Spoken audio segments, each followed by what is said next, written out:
want to just, first of all, just welcome you guys tonight. So grateful to see so many people show up. People just have hearts for God. So it's really encouraging. Definitely want to thank Jack and Kathy and James. Jack and Kathy are mentors of ours for many years now, and we've followed them, and it just in many ways they've changed our lives with some of the things they've taught us.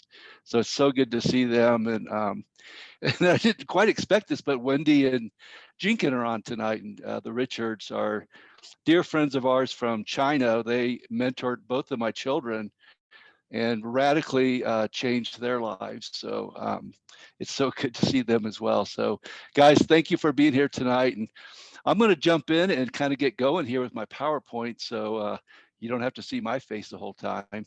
So, but I do want to welcome you to my workshop called Stress in the Storm, Jesus the Calm.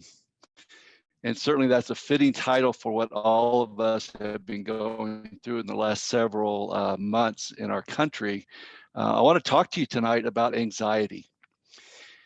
And the topic tonight is going to be one that it should meet all of your needs in different ways. And if perhaps you're not dealing with any kind of anxiety, you certainly know people that are. So this will hopefully be helpful for everybody involved. And of course, before I start, I do have to introduce you to my family. Um, so that's my daughter, Danielle, and Adrian, her husband. She met him on the mission field in China right after I told her that, Danielle, you've got to come back to the US because you're never going to find a husband over here in China. And I literally said those words to her, and I turned around and met this young kid that was trying to introduce himself to me. That's Adrian. So that's Daniel and Adrian. Then there's my son, Tim, in the middle with his Chinese rescue dog, Ranger. And Ranger now lives with us in Denver. And then there's my wife, Jackie. We've been married for about 35 years now. And that picture was actually taken in China 2 years ago at Christmas time. And then Danielle and Adrian moved back to the US about a year ago. They live in our home now. And they brought us our little granddaughter, Elsa, who she's just the joy of my life. Great kid. So I've been out in the mountains for a couple of days now riding, and I tell my family I miss them a lot, but what I really mean is I miss my granddaughter a ton. So anyways, there's little Elsa. So we'll get going here before I get emotional. I'm going to be talking tonight about a lot of things. And if you'd like to maybe just listen instead of taking notes, you can go to my website, inmotioncounseling.org, and there's a button there that you can download the notes from the class tonight. So some people like to simply listen, maybe see what the Holy Spirit has to talk to you about tonight and not have to take notes. And then also there's a button there if you'd like to sign up for a mental health blog that I send out every week. I write a free blog on mental health in the church setting and how do we handle, as Christians, how do we handle the variety of mental health challenges? So you can sign up for that as well. It's all free, of course. And then I'll have that website on some of the slides going forward if you miss it right now. But it's inmotioncounseling.org. So we'll go ahead and get started tonight. Boy, we're about a year into this COVID thing, aren't we? And it is just taken us by surprise. Nobody ever expected the kind of year that we had in 2020. You know, COVID has challenged many of us in a variety of ways. And, you know, most of us, our lives have been radically changed. Our jobs have been changed. Some of us have suffered tremendous losses because of the coronavirus. Certainly all of us have probably emotionally been challenged in different ways. And it hasn't gone away. It has. As a matter of fact, in some ways, we're just entering some of the worst parts of this pandemic. But boy, on top of that, you know, this summer we went through as a country some severe racial tensions. That kind of shook us to our core and called many of us to question who we are and what we believe. And, you know, with our friends in the church, it caused a lot of stresses for many of us. And then, of course, recently you know, our presidential election, and boy, you guys are right at the epicenter of that whole thing, right? That's caused just a lot of drama in the country, and of course, even some divisions politically amongst us as friends and as fellow brothers and sisters. So we can see that the last year for most of us has represented a time of great anxiety. And and perhaps maybe for some of you other mental health diagnoses such as depression or it's exasperated things that have been in your life. So hopefully all of us can gain from tonight as we talk about anxiety. You know, God knows all about anxiety. You know, this isn't new to him. God's not he's not up in heaven going, oh my gosh, what am I going to do now? Everybody's struggling with anxiety. The psalmist wrote about it in Psalm 139. He says, search me, God, know my heart, test me and know my anxious thoughts. You know, God is well aware of some of the different challenges of anxiety. As a matter of fact, God created anxiety. It is an invention and a creation by God himself. And he created anxiety in us for primarily one reason, and that reason is our safety.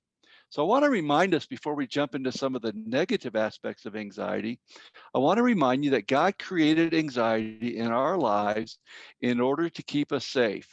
And you know, in the old days when you're out hunting for a bear or a lion or something to eat, um, obviously anxiety was a way that we could keep ourselves safe by running faster than the animal that was chasing us.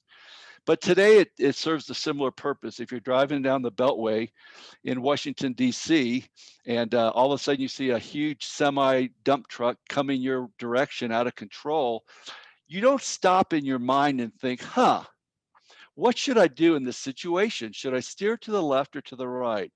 Maybe I should hit the brakes. We don't do that, do we? Our brain automatically comes in and makes our eyes get really big to bring in more information and more light. And we reflexively, automatically hit the brakes and steer our car in a more safe place. You see, God has created anxiety in us to keep us safe. And without anxiety, we could not exist as humans. It'd be impossible. So I want to remind everybody that. You know, also anxiety in my life, and I want to let you know something. I struggle with anxiety. I've actually had to take medication in the past due to anxiety, and I'll share a little bit more about that later. But humility is an aspect of anxiety that God has given to us. In other words, for those of us that struggle with a mental health diagnosis, what happens is in our struggle, it also humbles us. And humility is a good thing, by the way. It's not a bad thing. And the Bible says God gives grace to humble people. And I know for me, when I had my first panic attack a few years back, it was when my mother was dying of cancer. So it was about 14 years ago. I had my first panic attack, and it humbled me. In other words, I had to realize that I am not all about who I thought I was. In other words, I didn't have complete control over every aspect of my life. And it was a good thing for me to be humbled like that.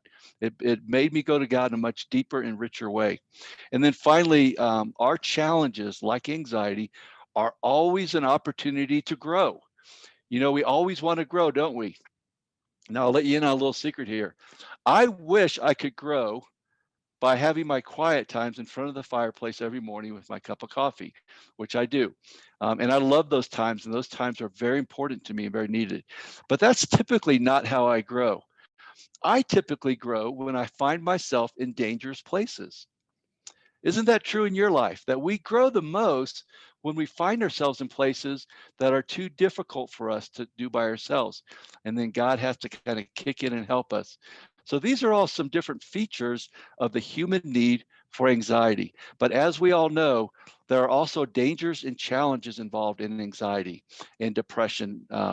So one of those is suicide and self-harm. And I want to let you guys know as a church that our fellowship of churches has suffered terribly in the last couple of years with an onslaught of suicide and self-harm issues. And I just want you to be aware, if you're not already aware of that. In Denver, I've been here about 20 years, almost 20 years. We've had 5 suicides in our church in the last 20 years. And as Kathy Rosenquist would tell you, that's common across many of our churches. I want to let you know something right now. If you're on this call and you're listening to me, If you struggle with suicide ideation, if you've thought about harming yourself, I want to let you know that you are not in any trouble. Okay, sometimes we think we're in trouble when we think like that, but you are not in trouble at all. Um, it's something that many people struggle with, but not many people open up about it. So if you have these kinds of thoughts or self-harm thoughts, I want to ask you to remember that you're not in trouble and that the best thing to do is go find some help from a trusted adult. Okay. So we can certainly talk about that more later on, but that's one of the challenges and dangers that we find with anxiety and depression. Also, distrust can sometimes move into our lives. In other words, when we suffer for a long time with various mental health challenges, we can begin to distrust others, and we could even distrust God. We could begin to ask questions of God like, why am I like this and other people aren't? Why'd you make me this way? I'll let you know, I have no idea why anxiety came into my life. I can't tell you where it came from or how it got there. Okay. But I know I got it. So we can begin to distrust other people and God with it. And then finally, discouragement and isolation may be setting in for some of you.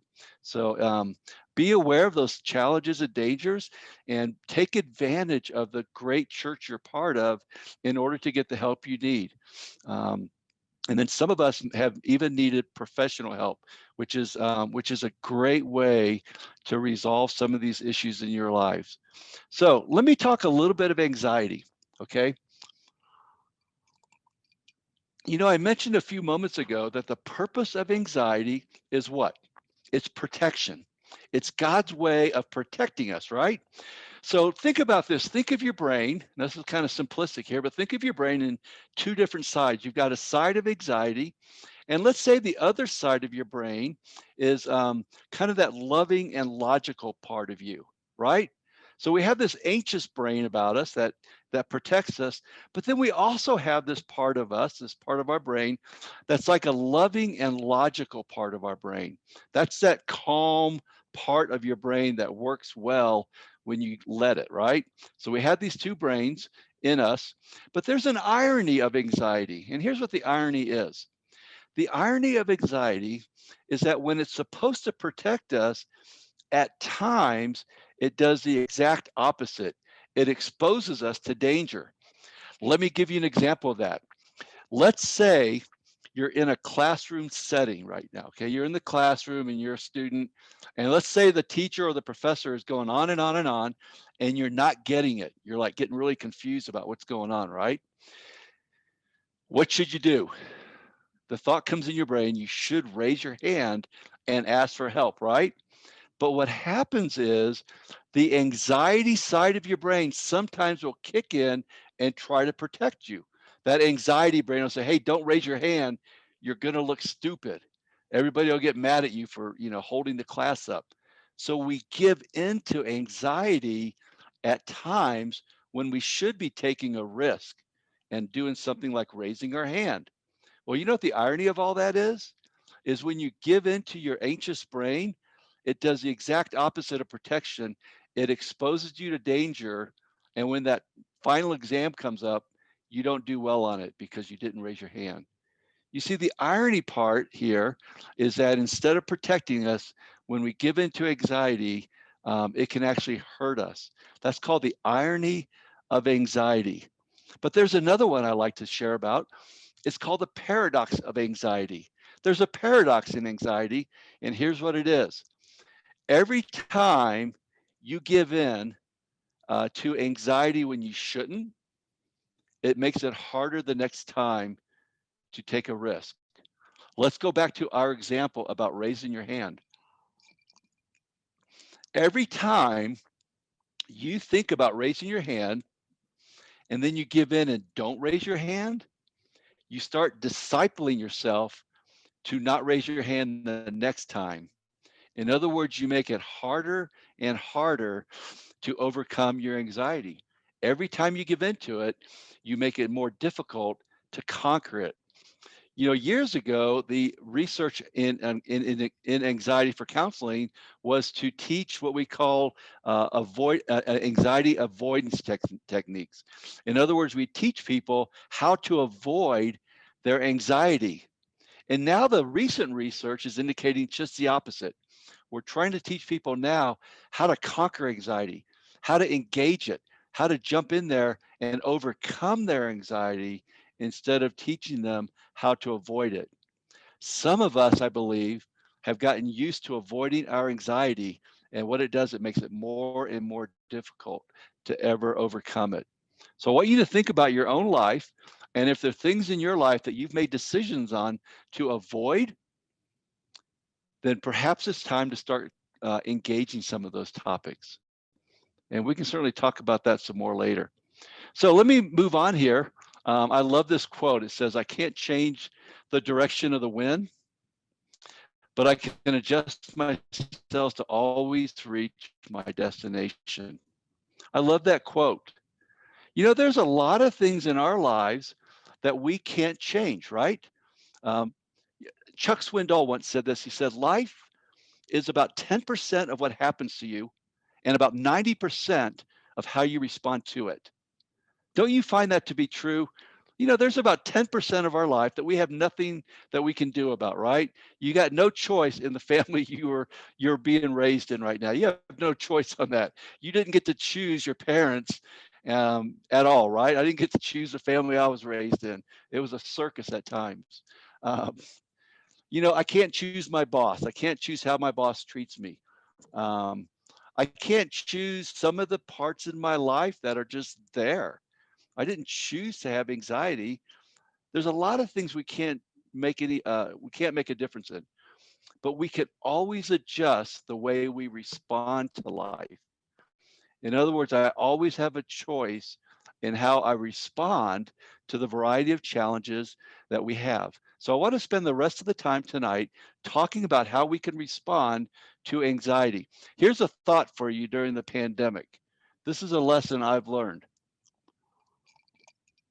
Am I listening to God? I was sitting on my back porch a while back. We have mountains in the background in our backyard. And I was just watching the mountains and I started listening to God.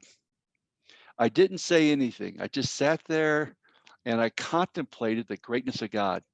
And this psalm came to my mind. He says, be still and know that I am God. I will be exalted among the nations. I will be exalted in the earth. I went and got my Bible and I pulled that psalm out. And as I read it, it occurred to me that psalm is chaotic in nature. If you read the entire Psalm 46, it's about chaos around the psalmist. There's a lot of bad things happening. And God says, right in the middle of chaos, he reminds us to be still and know that I'm God. We don't do that very well in our culture anymore, do we? Social media has come in, and I'm not down on social media. We just had a big workshop on it today. It's like how we're reaching out to many, many people now. So I'm not down on social media a bit, but the overuse of it has caused us sometimes to forget about quietness.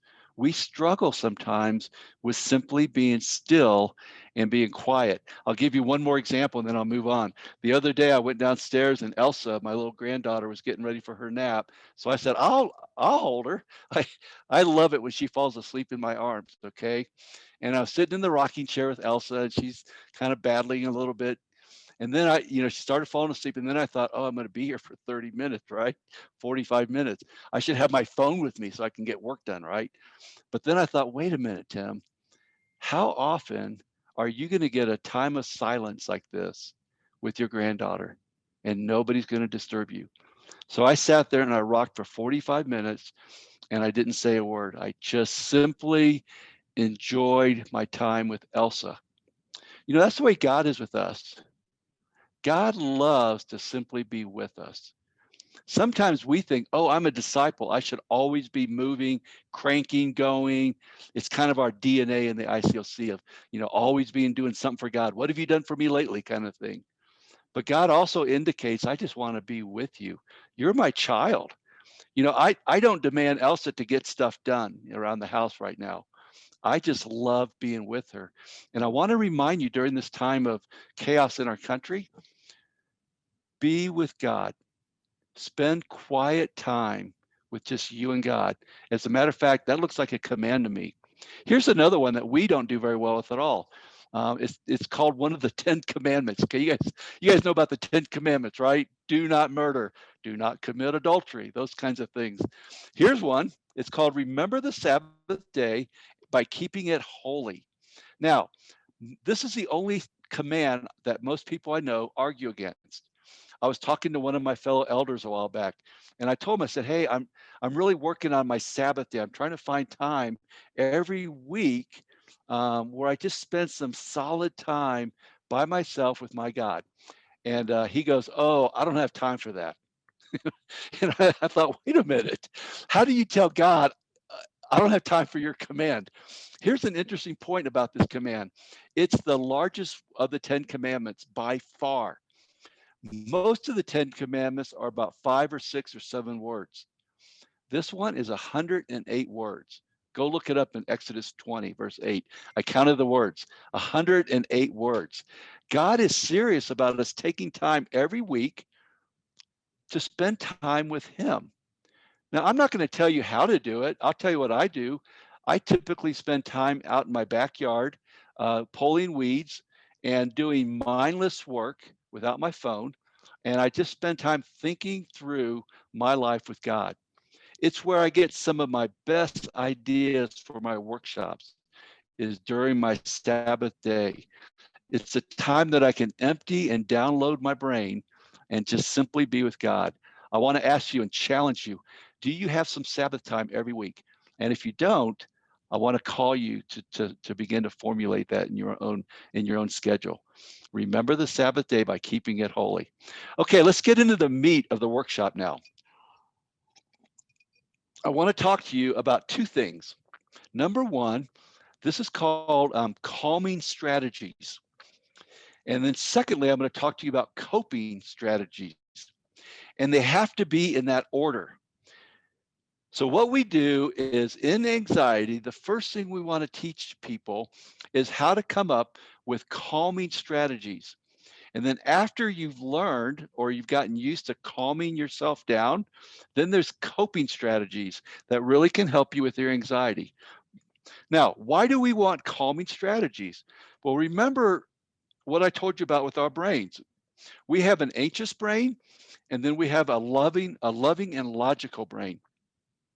And what a calming strategy does, it gives you a little bit of time to divorce yourself from your anxious brain when you don't need it and access your loving and logical brain. And I'm going to give you an example of the perfect one, Jesus, the calming one, and how he did that.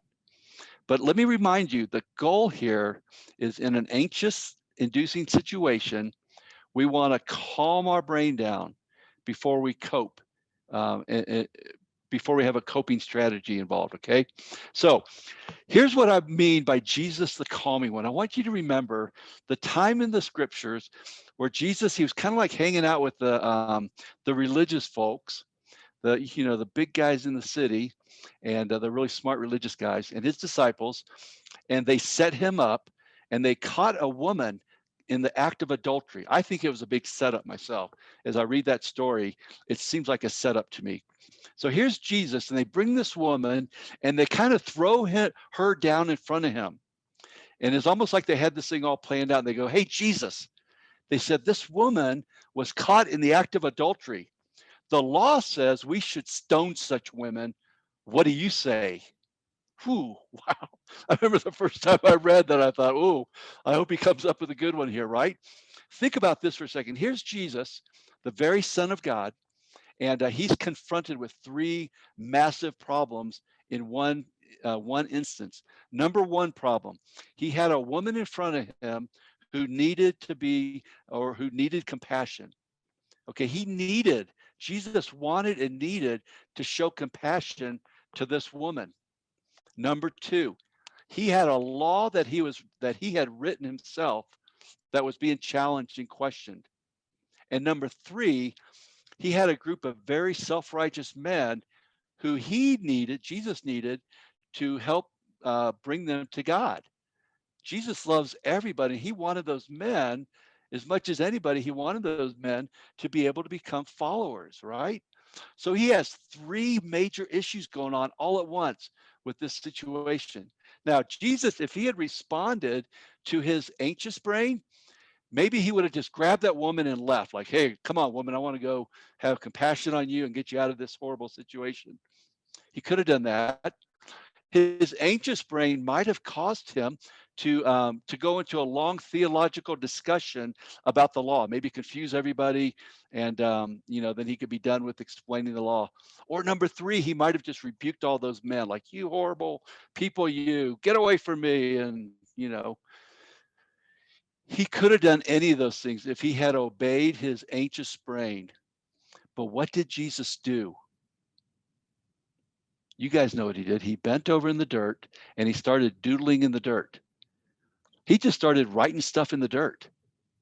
All my friends want to know, hey, what did he write? What did he write?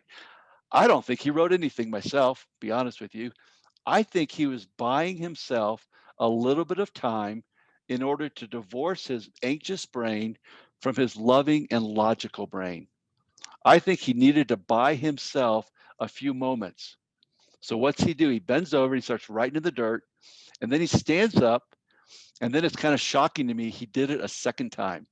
The Bible says he did it a second time. So he stood up like, uh-oh, I'm not ready yet. And then he bent over again and did it again. And then Jesus, as he always does, he's amazing.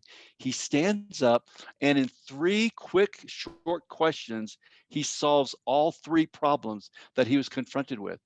Number one, he said, hey, which one of you guys has never sinned? Go ahead and throw the first stone at her. And you guys know what happens, right? The old guys dropped their rocks right away and left. The younger guys held on to their rocks for a few more moments and then they turned around and left. Then he turns to this woman and he said, woman, where are they? Has no one condemned you? Then neither do I. Leave your life of sin. In one instance, Jesus is able to solve all three problems. He had great compassion on a hurting woman. He was able to explain his law, that the law was written for mercy and not for judgment. And then finally, he was able to allow those men to walk away and begin to question their own hearts and their own relationship with God.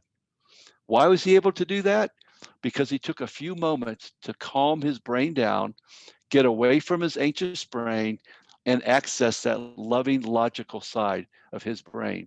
So we can do the same thing. And I'll share with you just a couple of quick ways that we can do that. One is people use their body. There's things we do with our body to be able to calm down. You guys know, like count to 10, right? That's a great exercise. Breathing. One of the things I did the other night, my wife and I were starting to get into one of those late night arguments. I hate those things, but and I could tell it's coming. She said those 5 horrible words, the 5 words that men fear the most. Honey, we need to talk, right? So when she said that, I was like, I just breathed in slowly through my nose. I hold my breath for about 5 seconds, and then I slowly breathed out. I actually did it twice. I wanted to imitate Jesus. So I did it twice, and it really helped me to not be defensive. It really helped me to listen to her, to not feel like I needed to defend myself. And we ended up having a really good conversation. So sometimes a good breathing exercise can be super helpful. Some people use their body and they just do this thing where they tense up all their muscles and then they hold it for about 5 seconds and then they slowly release the tension. You can try that sometime. Just tense all the muscles in your body, hold them for about 5 seconds, and then slowly let them kind of go. It's amazing how much that helps us to get away from our anxious, defensive brain and go into a much more loving and logical part of our brain. Some people use mindfulness or humor to do this. Other people use their senses, like they use music. or lotions or scent. I know a lot of the teenagers I talk to, when we talk about this topic, they just go to music, and music seems to help them kind of calm down and distracts them from their anxiety. And then finally, a really helpful thing is journaling or venting. You know, my wife, she has like a billion journals over the years. She's amazing. I don't know what we're going to do with those things if she ever dies before I do, but she loves to journal, and it really helps her process her life and keep her anxiety at bay. And then sometimes venting can be very useful. My wife and I, when we come home from work, we would always spend about 20 minutes just kind of venting our day, just kind of getting out the day. Here's what happened today. Here's why I'm upset. And then after 20 minutes, we're like, okay, we're done. Let's move on. We're not going to talk about it anymore. And it's really a helpful habit for us to get into. So those are calming strategies. Now, before I move on, let me remind you something. You want to do these things when you're not anxious. You want to practice this stuff before you hit your anxiety, so that when anxiety issues come along, you've kind of practiced and learned what works for you. Now, let me talk about challenging and questioning your anxiety. These are coping strategies now. Here's one psalm that says, "Why, my soul, are you downcast? Why so disturbed within me?" You see, we have the ability to question our anxiety. We had the ability to question in our mind what's going on. And let me share with you a few things like that. I like to challenge and argue with my anxious brain. These are called coping strategies. Let me give you an example. Um, Sometimes, okay, I'm just going to be really honest with you. Okay, okay, don't judge me, please. I'm super scared of flying. Okay, I don't like to fly. I've made that horrible mistake of reading stories of what an airplane crash is like. Don't ever do that. If you're afraid of flying, don't ever read stories about airplanes that crash. It doesn't do any good. Okay. So I have a problem with flying. Now, the problem is I'm always thinking this airplane is 7 miles up in the air, and there's about 5 inches between me and the rest of the air. And what if it crashes, right? So when I'm at the airport, and I get to fly a lot, like I go to a lot of churches, I fly all over the world. It's been really good, but I've had struggles with this. So I'll get to the airport, and my anxious brain will start working on me. I'll say, "Hey, Tim, what are you doing getting on that airplane? What if it crashes? You're going to die. What a horrible way to die, right?" And that's not a good time. So I have to argue with my anxious brain. So the first thing I do is I calm down a little bit, and then I argue with it. I say, "Hey, brain, guess what? I did some study on Google on airplane safety. And you know what I found out, brain? I found out that you're safer in an airplane than you are anywhere else on the face of the earth. In other words, I'm safer if I'm up in an airplane than I am right now sitting in this cabin out in the woods." Isn't that amazing? And then my anxious brain comes back and argues, "Yeah, but still, if you're up there, you might still crash. You never know." And I'll say, "You know what? That might be true, but the risk versus reward is too great for me, brain. I'm always going to go for the greater reward. In other words, I'm willing to take a risk because the reward is so much greater." Go back to our example of being in the classroom. Remember that? You didn't want to raise your hand because you look stupid, right? That's where you argue with your brain and say, "You know what? I am taking a little bit of a risk by raising my hand, but the reward of learning this material is much greater than the risk." So sometimes we have to argue with our anxious brain. You know, another thing we can do is negotiate exposure. If something causes you great anxiety, you can begin to expose yourself to little bits of that anxiety. You know, I remember years ago when I first became a Christian out in Indianapolis, we were all in the door knocking back then. I don't know if some of you guys remember that stuff, right? It terrified me. The thought of knocking on a stranger's door and inviting them to come to church or study the Bible, it was terrifying. One time we knocked on a door, and it was actually the manager of the apartment complex. She had already told us, "Do not do door knocking in my complex." And then we went up and door knocked right on her door. And when she answered, I was so scared, like, "Oh my gosh." Um, but you know, so what we did is the guy that I was door knocking with, he just said, "Hey, Tim, you don't need to say anything, just watch." So I would just watch, and he would knock on the door, and then he'd share his faith, and then I would just watch. I exposed myself to a little bit of the anxiety stimuli. And you know what happened, of course? After about 3 doors, what happens? You go, oh, I'm going to do it next time, right? So when you expose yourself a little to little by little to little, you can actually do better with your anxiety. You can overcome it just by exposing yourself to pieces of it. And then finally, before we move on, sometimes in our anxiety, we simply have to appeal to our courage. We have to appeal to our morals, our goals, our motivations. What is it in my life that I want to see happen? And I am not going to allow my anxiety to keep me from serving God the way I think I should serve God. Sometimes we simply have to appeal to our courage in our anxiety. Let me close out with a couple more thoughts, okay? Here's one of my favorite quotes of all time. The best stories are not those of victory over struggles, but of a stubborn faith in the midst of them, right? I love this guy, Ed Welch. He's one of my favorite authors. You know, I don't get all that inspired anymore by people that stand up and tell me how great they are.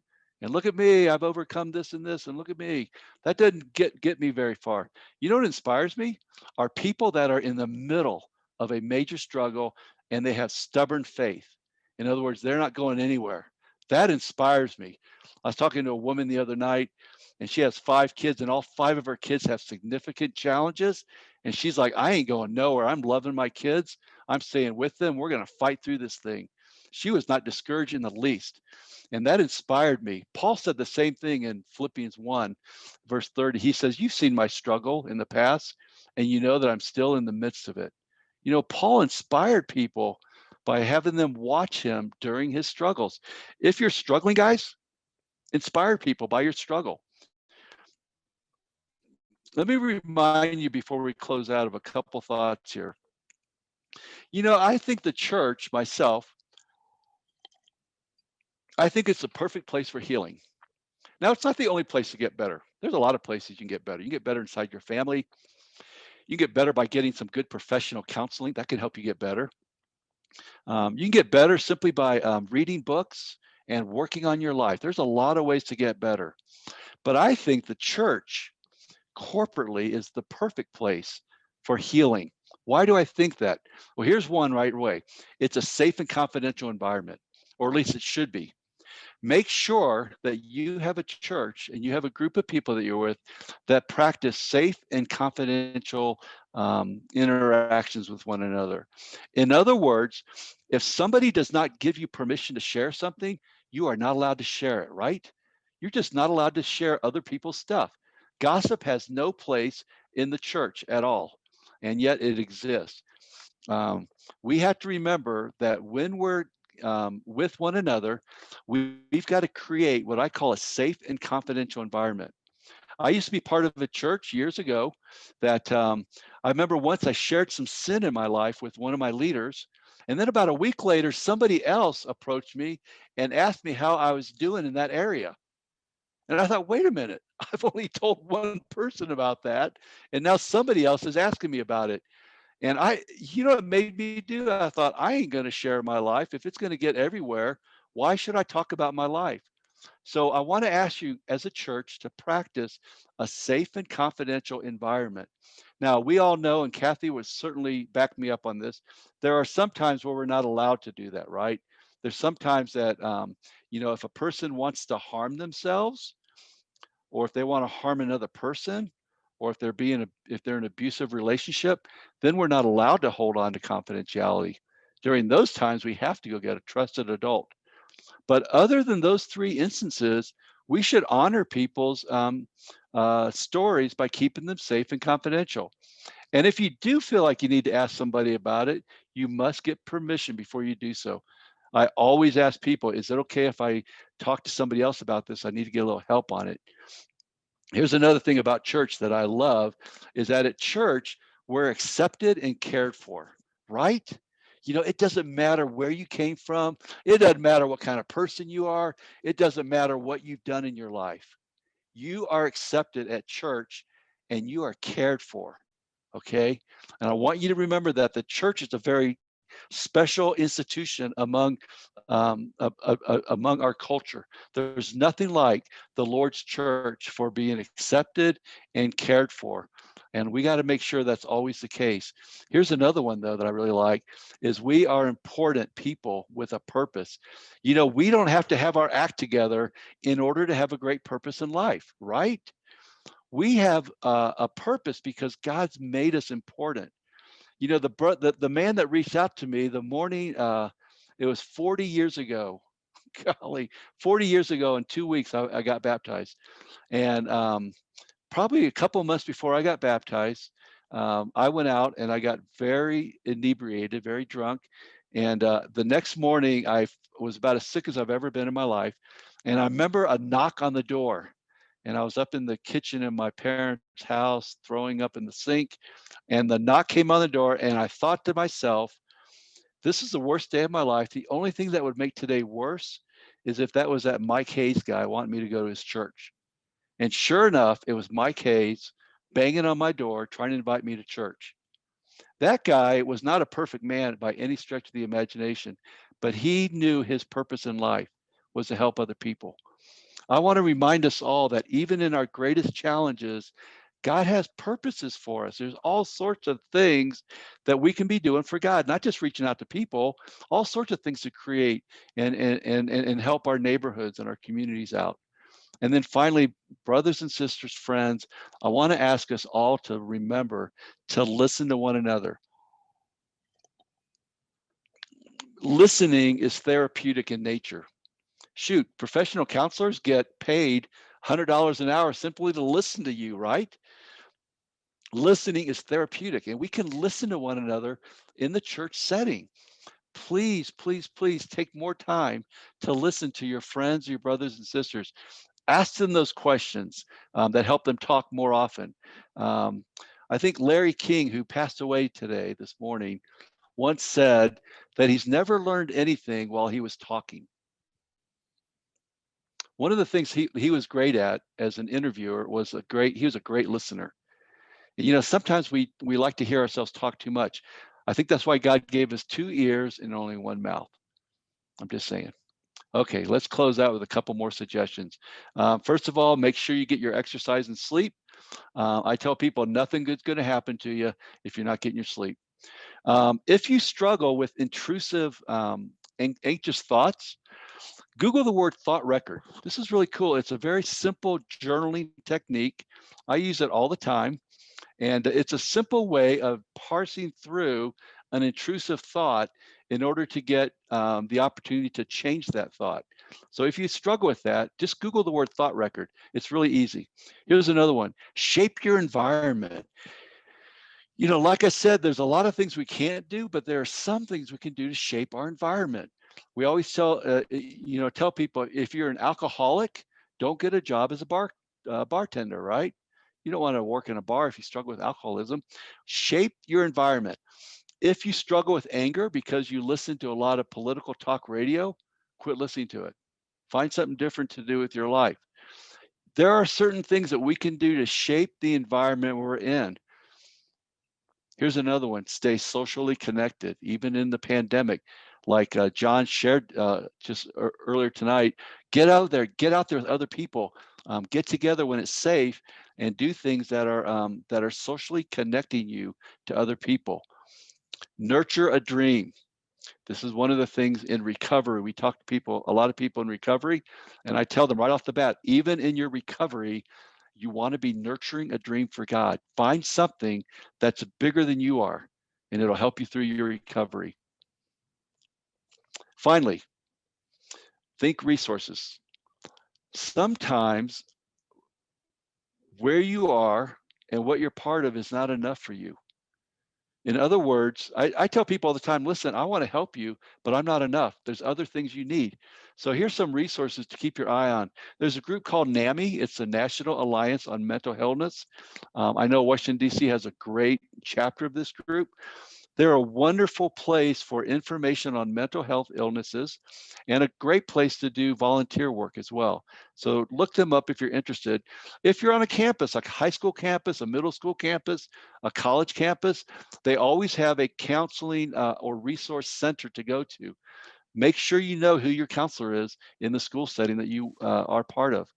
You know, community mental health centers can be super helpful, and often they work on what's called a sliding scale basis, where if you don't make a whole lot of money, they'll work with you on that.